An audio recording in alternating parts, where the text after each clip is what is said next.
Gold, too early to buy, as silver price sets two-year low amid recession warnings. Gold and silver prices steadied in London trade on Wednesday after yesterday's steep drop, but energy and industrial commodities continued to fall as Western stock markets rose despite widening recession warnings. With the US dollar hitting fresh two-decade highs on the currency market, gold prices bounced $5 off $1,760 per ounce, the cheapest since mid-December, while silver prices rallied 30 cents from their first drop below $19 per ounce since July 2020. Crude oil meantime extended Tuesday's 8.2% plunge for U.S. benchmark WTI, falling beneath $100 per barrel, and copper extended its drop to one-third road below March's record high at the lowest since December 2020. Longer-term interest rates also fell again as government bond prices rallied, as the 10-year U.S. Treasury yield, a benchmark borrowing rate for business and banking, erased the last of June's spike to the highest since spring 2011, back down at 2.75% per annum. That kept the so-called yield curve inverted, again, with two-year rates continued to trade above 10-year yields, something which has preceded each of the last 6 economic recessions in the U.S. Even with gold now $300 per ounce below March's near-record high in U.S. dollar terms, it's too early to buy gold yet, said Wayne Gordon, Executive Director of Commodities and Foreign Exchange at Swiss bank UBS, Global Wealth Management Division, to Bloomberg this morning.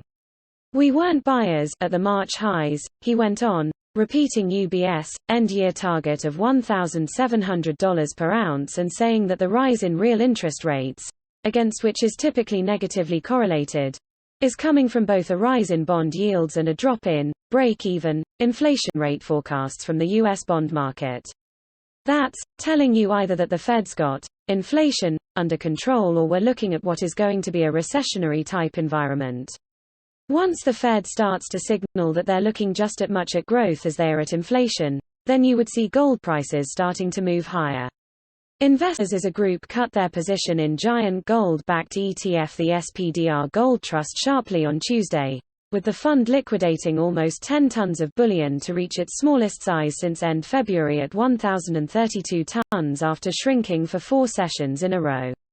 The smaller iShares Gold product also shrank, while silver's largest such ETF, the iShares Silver Trust, saw its heaviest liquidation since the immediate aftermath of the silver squeeze ramp of January 2021, shrinking by 2.3%. Silver priced in the dollar today dropped 7 cents below $19 per ounce, its cheapest in 2 years, as industrial metals extended their plunge. That took the gold-silver ratio of the two formerly monetary metals up towards 92 today, the dearest price for gold in terms of silver since mid-July 2020 at what was a 3-decade high when reached amid the COVID crash in energy and industrial commodities of spring that year. Asian equities meanwhile closed Wednesday lower, catching up with yesterday's drop in Western markets, but European bourses rallied today, helping the MSCI World Index of global stock markets to trim its year-to-date losses to 20.9% in US dollar terms. The dollar's strength today saw gold prices for euro investors continue to show an 8.2% gain for 2022 so far as the single currency dropped below $1.02 for the first time since late 2002. The UK gold price in pounds per ounce also held around 4-week lows as sterling fell faster than bullion, trading at $1,475 as the continuing personal and political scandals around Prime Minister Boris Johnson saw 15 ministers and 12 other officials resign from his government.